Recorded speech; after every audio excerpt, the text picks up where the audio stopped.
अमरावतीच्या दर्यापूर तालुक्यामधील वडनेर गंगाई इथं रस्त्याची दुरावस्था झाली आहे। खराब रस्त्यामुळे जीव मुठीत धरून या ठिकाणी शेतमालाची वाहतूक करावी लागते आहे। रस्त्याच्या दुरावस्थेमुळे ट्रॅक्टर ट्रॉली आणि बैलगाड्यांचे अपघात होतात। लवकरात लवकर रस्ता दुरुस्त न केल्यास गावकऱ्यांचा आंदोलनाचा इशारा पाहायला मिळतो। 10 वर्षापासून हा रस्ता खराब झालेला आहे। शासनाकडे बरेचदा पाठपुरावा केला तरी कोणी लक्ष देत नाही। आश्वासन भरपूर लोक देतात।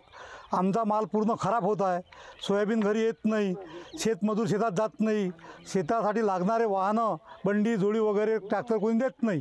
त्याच्यामुळे आमचा आता पूर्ण मोठ्या प्रमाणात तीव्र आंदोलन करायची आम्ही संकल्पना केलेली आहे। वडनेर गंगाई लगत नदी लगत असलेला उमरी रस्ता आणि बाग रस्ता या रस्त्यावर आमच्या गावातील 2 भागातली शेती आहे। वडनेर गंगाई भाग 2 आणि भाग 1 भाग 3 आणि खूप दयनीय अवस्थेत नदीमध्ये वाहून गेलेला रस्ता आहे।